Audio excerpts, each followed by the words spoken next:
You get the good or agada godo eh. You understand? Oma we na ge aje toto amia ya wo se no manya ya wi nya yu ge wo wa na me ho ya na me ho.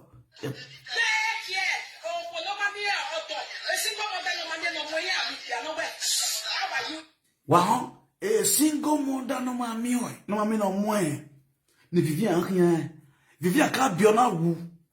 E vivia ka bia vitali. O ye na wu. One understand me na. E monto na Ajebo fina. O ma ka fie de yi black ka fie de yi. You understand me so?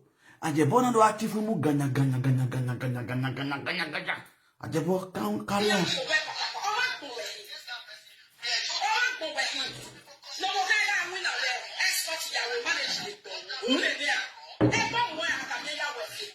Now yo. No ga West Scott ya we married ya egbe ohun. So obi wa we ikwo ni gun ewe bona. Iya to bi yan marry egbe yan.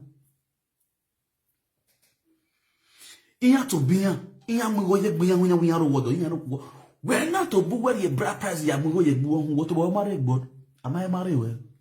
O pe ari wo yo wa. E wo ri pe ayo wa. Ana e me go wa the boy ri pe ayo wa ho ri pe agon. On a dit because when the bomb goes, you go on. Il est fait, mais so. Adam et Hora Ajebo.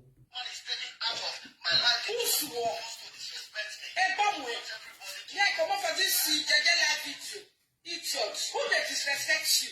You they curse you, they mark up, punish you. Who you take permission for your hand before you call my name the first time? Why a judge in your Facebook here? Okay. Why a judge? You marry now. That Monica a judge. Walk us away.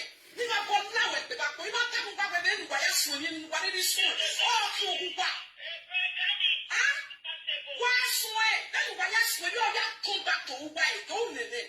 I have been away. I'm not nearly more cast when you were like the Joe. I'm not nearly more cast disrespect when we knew where you are for it. I have been away. I'm not getting that over there. I don't know. I don't know.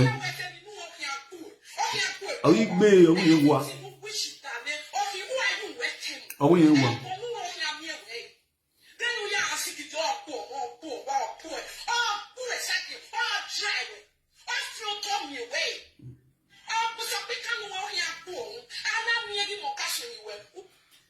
Ekite Monica. You know the year now when Monica they cause people's children. Avec petite dobi ne Monica violée, avec si vous Monica violée les biens. Wa dans le hona mo gbogbo yon ave. E kene wan ta ye okbakon. E video na Ajebo ya go woman na gun Ajebo maro ye.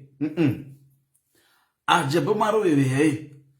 Yen na Ajebo what disrespecting yen as a man. You understand me now? Now, yen na mo gbogbo ya Ajebo. Yen ni Monica no ho an no yi. Yen mo gbogbo ya Ajebo now. Avec petit dobinon, avec on y ho ane, avec on est de bema ho, avec ici ça ne veut que non mate ok. Non les Monica rien. Non la lonise Monica. Non comment dire pas de ça children. Di jo wa mo gbogbo wi won na wa ya iken ni kan gbe we na ki wa ho. Wa nye ho. Wa ye ba na wo mo no re meyin. You understand? Wa da me ho. Avec si wa ni Monica bi e. Ya ji wa da me ho ne. Wa da me ho.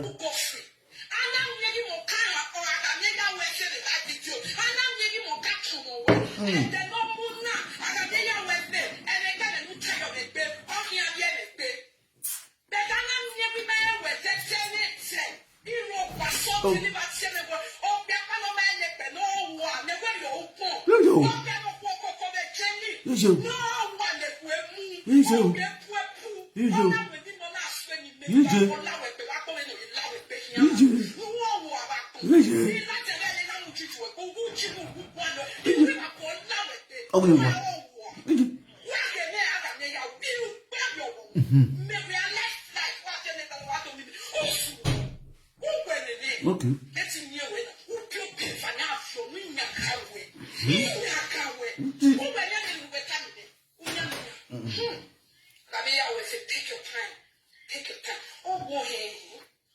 Yes.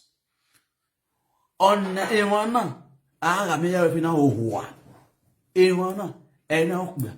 Monica bezanzan ona ya anya. Ona ya mi na mi Monica make love with you mina.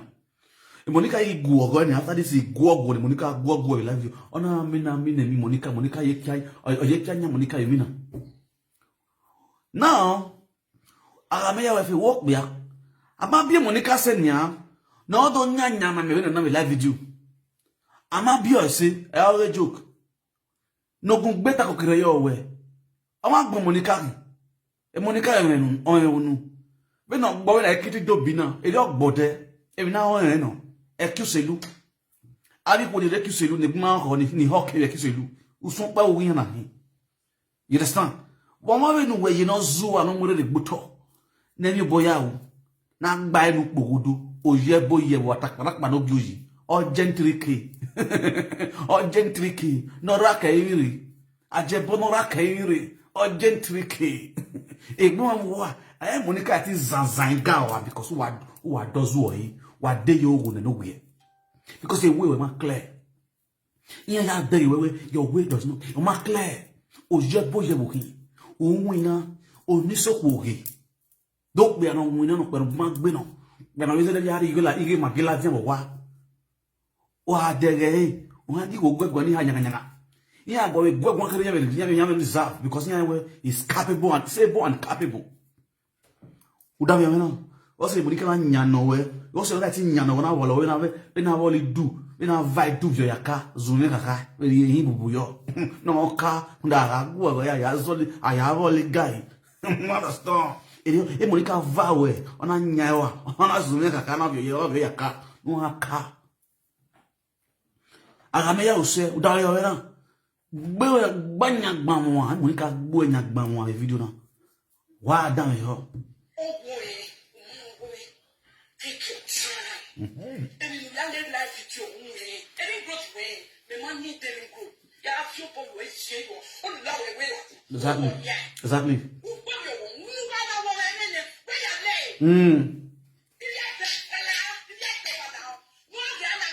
That's all my sister.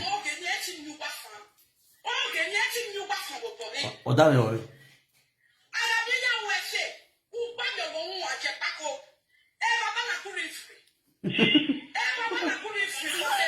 Babara Gurifi.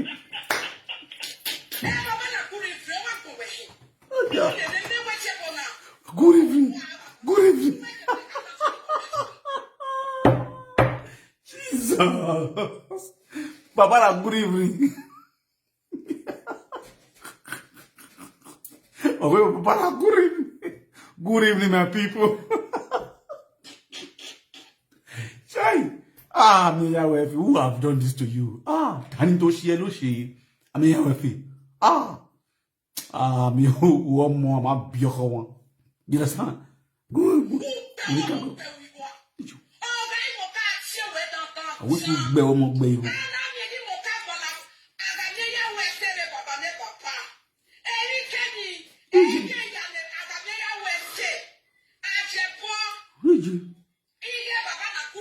Babara Gurifi.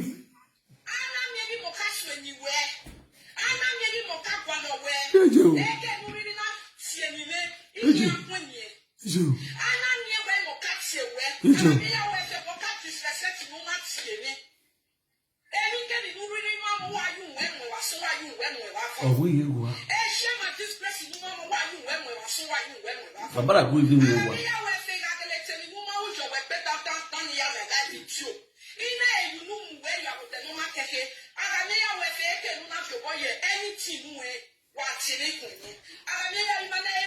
Yo ba gunu eni Monica akiko ya mo nu wa. E wan nu we joja na yan katiwe. Iye stand we mu la bian Monica we ga ye na yan katiwe nu zu wa gun e go bi. Eskunu magele yo wori we. Monica iye shan we ga me bogbe o katiwe. Iye shan we no yo DNA test we because na o ka gbo yan o katiwe. Nu salo ana ashi wele. No we na ye we live video imunere. O katiwe. Okaso na ti okakboru sigbo we. Abobolo we skill last card or your organic check up. I ain't going to stitch that there. Dodo ati e bono won. O se le bu wa den winner. Where are you going? Bunwe. O se de buwa na nwina. Ko wa feed on danika one. O wa ge bona o ge to bo akege tie wo no. Akege tie wo no. Abu ma wo ma so do o ke tie bo ni o ka ya na hie no gwano ne. O wa ge ta ge tie bo no. Una wo ba tie bo. E bo lo igbe agatie. E bo panya na ha na re wo na here no gbe aga. You understand? Yeah, when you look, you go check the hook up ground, the control ground in the train station. And there, but the unia check control. You can't so a whole lot of hard work where a big war in it. You get because it's cry for freedom. As soon go now. I don't agree.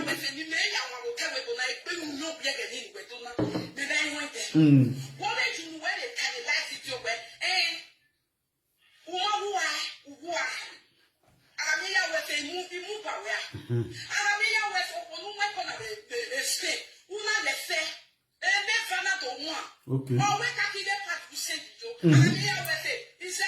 Okay. I'm not ready pants.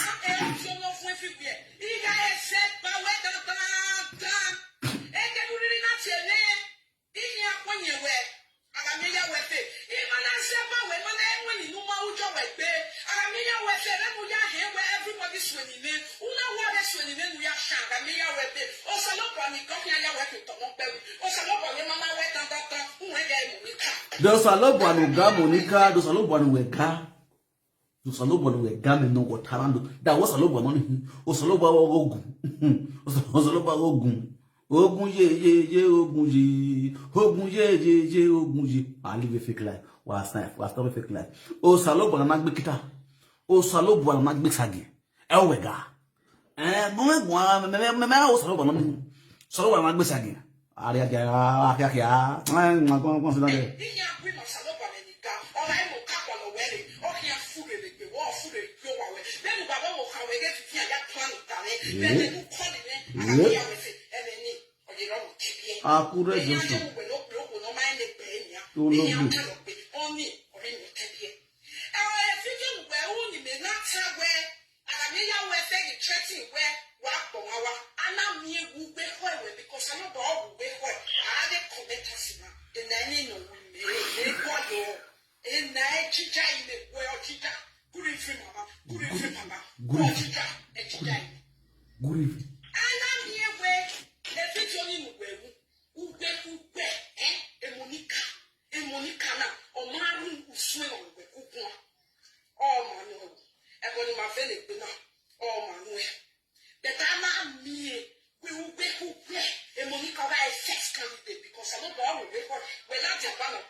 Share this video, let's go there.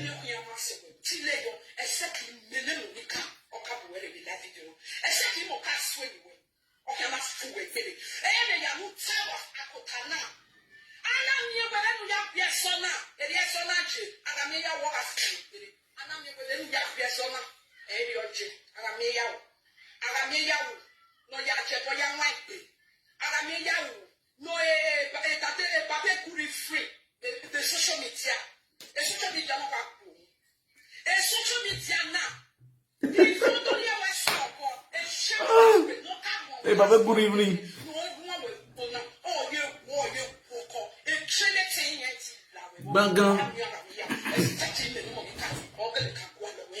Just so my people, a point now they give Magameya with it.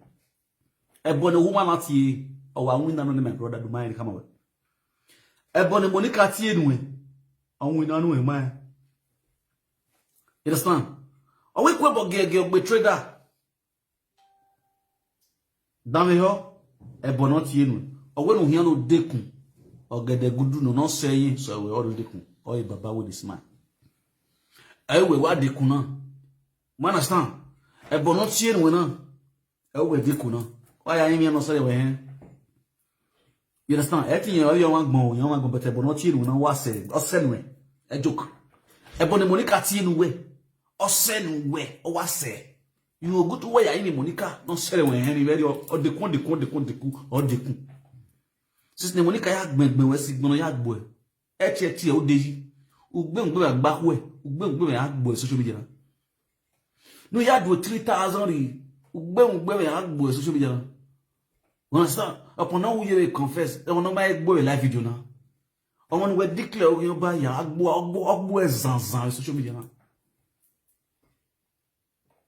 Ebony Monica Tinu. Why are you Monica? No say we hen. Na go make na mawe. Because where? You go who e ba was from where nothing dey happen. E gbanyo my brother border we be. So ko. You understand? Ku